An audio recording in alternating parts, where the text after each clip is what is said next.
Hello guys, welcome to my slightly chaotic kitchen. I am currently dyeing paper, as you might see, using my wood fire stove or whatever it's called. And I have quite a few things going on, so let's hop over here. So today I am dyeing paper with birch leaves. So I have boiled birch leaves and sifted the water. So this is birch leaf and it brings this amazing yellow color. Doesn't really look that yellow on camera, but that might be because my gloves are very yellow. I am just moving some stuff because they are dry now, so this is not fully dry yet, so I'll leave that. So I have that drying rack above, so it's about this much over, and then down here I have, let me check on them. So these are not fully dry yet, so I have one rack and I have one baking tray going. This one can go up here now, which means I need to bit another piece. This is going quite fast, and now I'm adding another element to it by filming. So yeah. There we go. And I pop it back in. Now I need to keep an eye on it constantly so I don't overheat the paper, because the hotter the paper gets, the crispier it gets. So whenever you dye paper, it gets quite crispy, and I love that. We love that little, I shouldn't say we, but I love that little crinkly sound, that very, and it gets that even if you let it air dry. But it gets, especially if you quick dry them like I do now. So I need to do a little small paper because since I am using a wood fire stove, I also have some soot every little here and there. I'm also using this cast iron thing here, which is supposed to set, and I put it on. Now this plate here doesn't get that hot. That one does. So I move this over to that one to get it hot, but not too hot. I don't want to burn the paper, but I want the paper to dry because it has a very pretty pattern, and I want the paper to dry. Let me show you something. So like it dries like that. And also stuff has some soot on it and so on, and it gets really, like I have this piece of paper that I did for a test. Look at that. Soot and birch leaf dye, and I love it. I have quite a few of those where I've been testing, you know, touching the top and stuff to get some soot mixed in. So I really love this. So let me check underneath. See what they're doing. Yep, this one can go on the top. I don't want to leave them in there for too long. So this one still has some drops, but I put that up here to do the final drying. And for this one, this is kind of old and slightly rusty. So they get these nice little lines. So I'm going to put it down here and put some more paper. It's kind of tricky to, I didn't think it would be that hard to film at the same time, but I'm working quite fast. There are a few moments, there are a few, not moments, what's the word I'm thinking of? A few steps to keep in mind. And I'm really sweaty. That one can be still a bit longer. Whew. I don't know what you can see and can't see. So what I really love about birch dyeing things is, well, for one, the yellow color. I love the yellow color of the paper, but also the smell. It has such a fruity, sweet smell. I love it. Now birch leaves, you can boil them down and also make a syrup out of it if you want to. Really tasty actually. So birch leaf, yay! If you drink alcohol, you can also in the spring you can take some kind of neutral alcohol that you like to drink, not rubbing alcohol, but neutral alcohol that you like drinking, like a vodka or something. Got it kind of sideways. Anyway, that you like drinking, and you can take some of the fresh leaves that comes in the spring and put in that and leave it for a month or so, so it gets really, the alcohol gets really infused with the birch leaf. That's apparently really good, they say. I haven't tried it yet because I keep forgetting in the spring. Every spring I forget, and then I remember it now in the fall when the leaves are turning, and yeah. So it's all that. There are a few things. Just look at this. I got some soot on here. Oh, you can't really see how yellow it is, but the yellow and the soot, and it creates kind of a little purplish tint, and the camera doesn't really pick it up. Sad. So I'll leave it there. This one is fully dry, so I'll move it. That one is fully dry. That one is fully dry.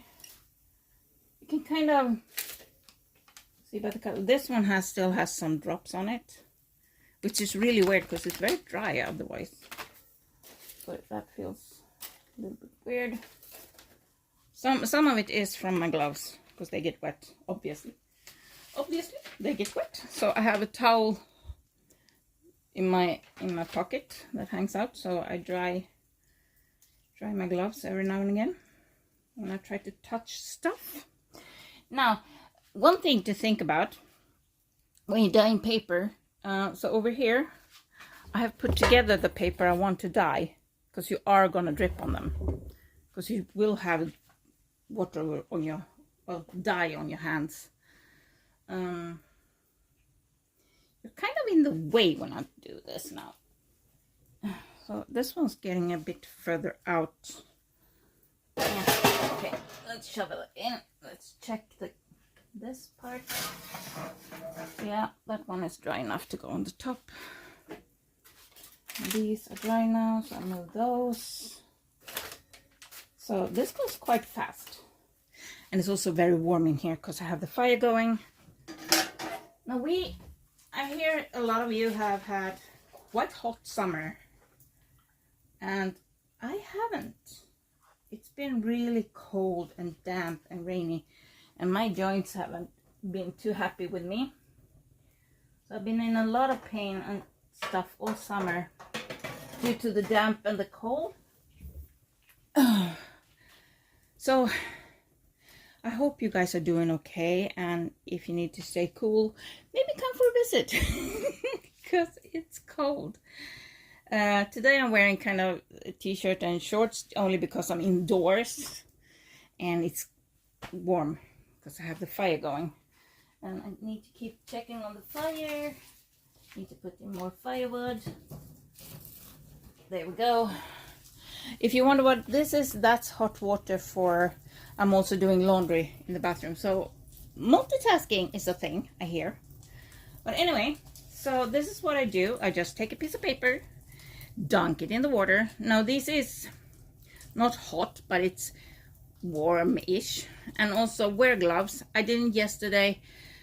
I dyed with nettles yesterday, and I didn't, and now it's kind of stuck underneath my fingernails and stuff, and it looks like I've been digging in dirt, but it's stuck. So please wear gloves. It helps a lot. And this one, look, nice pattern. So I'm gonna reheat this one, so I'm gonna put it back on there for a little while I sip on my coffee. That's got cold. So a few things. Always keep an eye on it. So I keep looking all the time because I have the tin tray, the rack, and that rack, and I keep looking at everything because you don't want to burn it. You don't want it. You just want it to dry. No more than that. Just want it to dry. You see the pile I have there? But when I iron this pile is gonna go bloop. But I still have quite a lot of, I keep dyeing paper until this is empty. It's hard to get you to move. Here we go. So I'm gonna keep dyeing until this is empty. So I have quite a few papers left there, and if I run out, I'll just go get more paper, because you can always put in more. And it's also fun to dye book pages, but I didn't bring any out today or yesterday, so we'll see if I have time to pick more birch leaves. I hope so, because during the winter, I don't dye stuff during the winter, and winter is coming pretty fast up here. So the birches are getting yellow, and it's hard to find flowers. Thankfully, I pressed some flowers this summer. Not that many, but some, so at least have some for the winter. And I think this one is done. Oh. And these gets quite wet too when you keep dyeing. And these are, they look filthy, but they are actually burnt from last winter. I heat up sand for the birds and put in flower pots, and so they can't burn themselves on the sand. I put these on the sand, so these is actually burnt spots from hot sand. And yeah, but I don't want the birds to get burn their little feet, but I want to give them like some kind of warmth. So I put flower pot, and I heat the sand in the oven, and then I just pour it in the pot and put that on top, and a towel around the whole thing, and put it out when it's really, really cold outside. Because I get down to -40 during winter easily. Celsius, -40 Celsius. I think -40 Celsius is the same in Fahrenheit. I'm not sure. I think, oops, forget what I'm doing. Talking might be a step too far, so I'm actually gonna keep dyeing paper, and I'll get back to you when I am done. Okay, so now I am done. I have a little bit of water left, but as you can see, there's a bit of crud and stuff in there. And this is what I meant with getting dyed yesterday. You see around here, it looks like I've been digging dirt, but it's actually from the tansy dyeing yesterday when I forgot to wear gloves.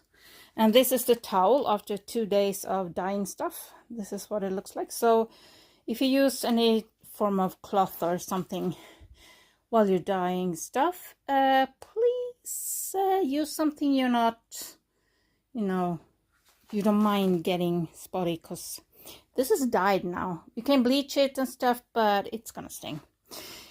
Anyway, so what I'm gonna do now, well, actually not right now, but soon, is I'm gonna iron these, because you see this big pile here, and I will get back to you when this is ironed, and you will see the difference.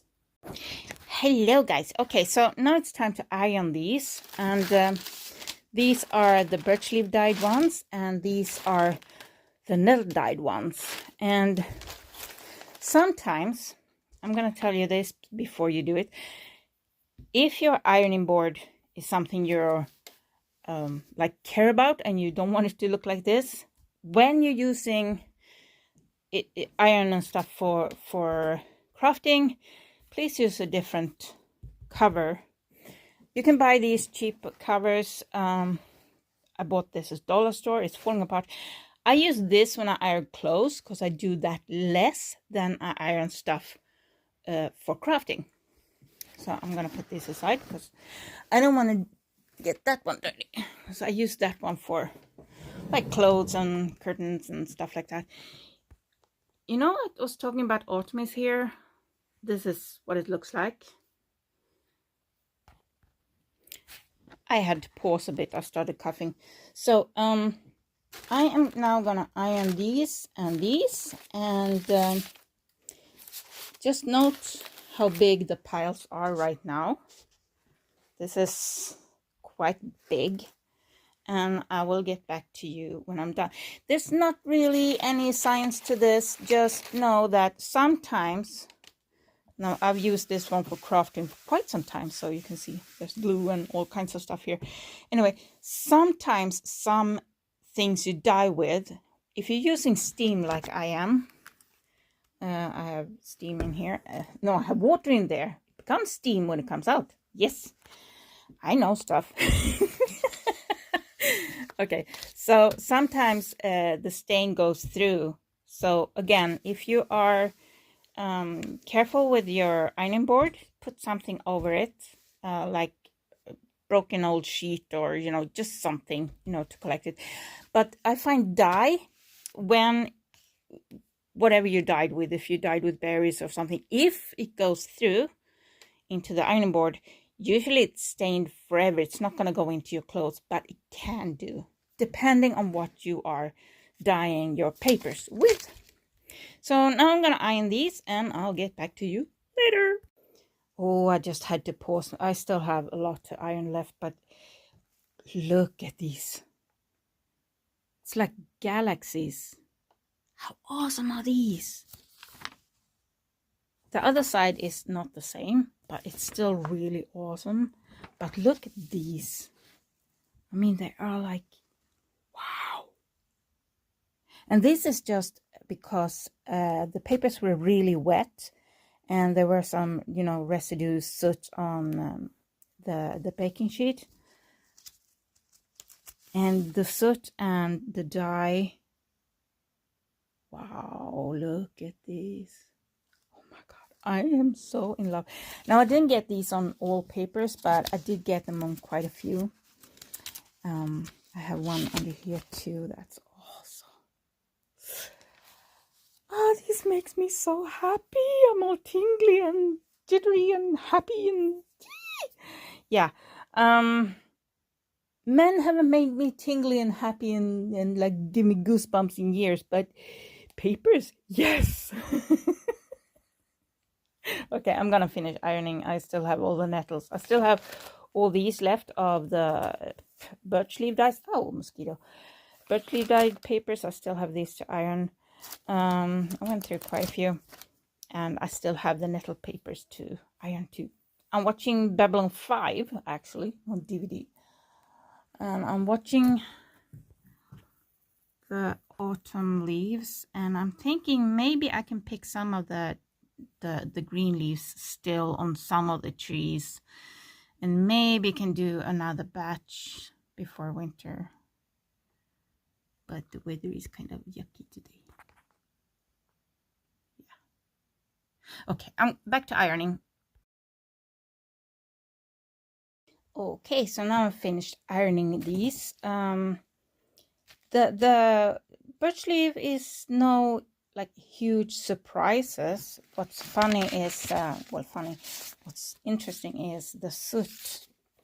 And I got some really pretty paper, but they're kind of like yellowy, like birch leaf usually gives, apart from when we got some soot. But you can clearly tell it's birch leaf. It's very yellow, very nice, very pretty. However, the nettles, I did not expect this. So normally when I dye with nettles, I get kind of, no, it's hard to tell. Do I have any white paper here? There. So compared to the white paper, this doesn't really have a whole lot of color. And normally when I dye with nettles, I get a very, I think I see there, like this type of burgundy, kind of like spilled wine kind of color. I have a few papers that are the normal color that I normally get. So I have those there. That one has some soot on it. But I did get some that are quite yellow, like this one. I mean, this could almost be birch dyed. Let's see. So it looks very similar. This is a bit more yellowy. The yellow that I got in the nettles are a bit, you can see there, it's slightly grayer than the yellow I have for birch leaves. Now, yeah, I've been dyeing paper. It gets stuck. So I don't know. This is very interesting. I really need to like keep the nettle papers separately, or I'm gonna get them mixed up, because this one, for example, will easily get mixed up with the birch leaf dyed paper. Look, it's very similar, and it's the same. And no, I did not get them mixed up. It is the nettle dye. This is more of like what I normally get. So this is really interesting. I get a lot of different colors. It was like really interesting to iron them because everything looked very while I was dyeing the paper, like this one hardly got any paper like color at all. As I was ironing them and going through them, I got more and more. Like this one got some rust to it too, and it's more rust than soot, and this one got some soot, some more soot than this one. But it is really weird. And then these are quite yellow, and I don't know what's going on. This is very interesting. It's the same, it's not different batches. This is not all the same nettle bath. And it's really interesting. Every paper is very, very different. There's not two that are like the same. It is very... Why is it so dark? I need to lighten this a bit. I mean, I'm right by the window and it still kind of feels dark when I'm looking at the papers. They are brighter in real life than in the camera. This is so pretty. I love this. I love this. I love this so much. And yeah, some broke as I was dyeing, because wet paper is fragile. And especially like notebook paper, they are very, very thin. And I use a lot of just regular printer paper. And then stuff like this happens. Now, I don't mind that much, because a lot of times I just rip out pieces or cut out pieces, you know, to layer them.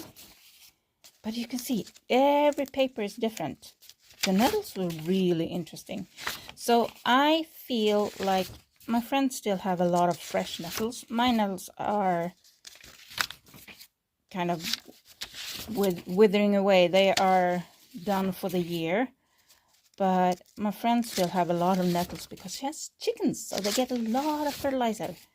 And they're still coming up and still sprouting and still, you know. So I'm thinking, I mean, look at this. This is the same dye. It's the same paper. It's printer paper from the same box. Like, see how different they are? I don't understand what made them so different. Like, this is more like the normal kind of dark, not purple, like dark burgundy gray color that I normally get from nettles. But I keep getting these kind of yellowish thing. So now I want to go pick more nettles and try another batch. I don't really have the time for it, but I mean, look at the difference here. I mean, yeah, this could be that it's more burnt, but this is normally the color I get. And this is kind of yellow. This looks like I've taken from a wrong pile. It is very interesting. It's very, very interesting. And this is such a cool paper. I love this. I love all the papers. They are so awesome. I mean, you can tell they're hand dyed, and I mean, they're not flawless. They have some crinkly and stuff like that, but and some broke, you know, when you take them up out of the bath, or if you try to readjust them while they're still wet, because they do get soaked. Now I'm gonna dye more with nettles just to see what happens. But I also want, that one I burnt a bit. I also want to dye more birch leaf because I really love the color. And together with the soot, oops, sorry, fingers. Together with the soot, oh. And I try to dye with nettles, birch leaves, tansy, and what are they called? They have, the leaves are kind of cupped like that, so they keep a little dewdrop in the middle.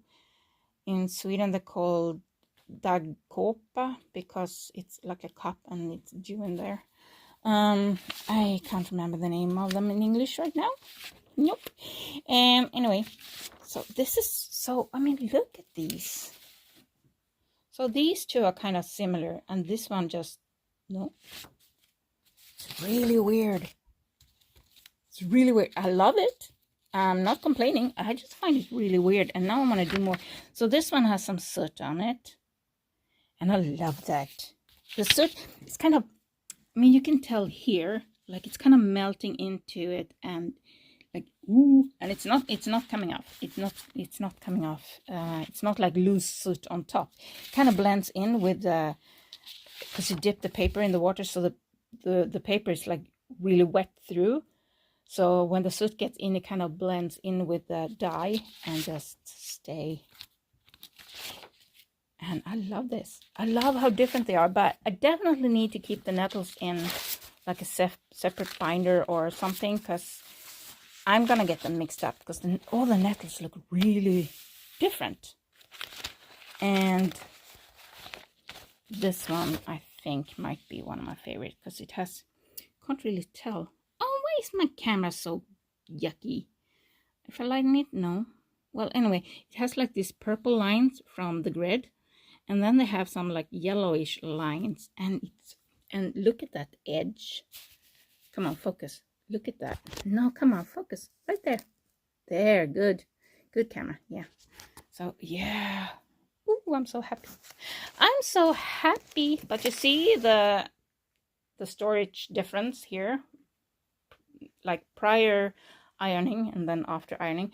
And before you say anything, I did have to keep them this way before I ironed too. They were only mixed together, so there was like some of these mixed with some of these, and you know, but I did keep them like that, so that's now different. I love this. I'm so happy. So like I said, fall is coming, autumn is here, so there's not a whole lot of things I can pick to dye with. But do you have any suggestions, anything like you want to see if we can dye with it? I'm willing to try, because now I'm just hyped, because I love all of these. I love all of these. I love them so much. But now you can kind of see these are kind of more burgundy grayish, and these are more yellow. So like if you look at it like combined like that, but single pieces are very similar. So like it's really, but I think the one with the birch leaf and the soot is my favorites. They are amazing. Absolutely amazing. Anyway, hope you guys are doing really great, and I will see you in the next one. Bye.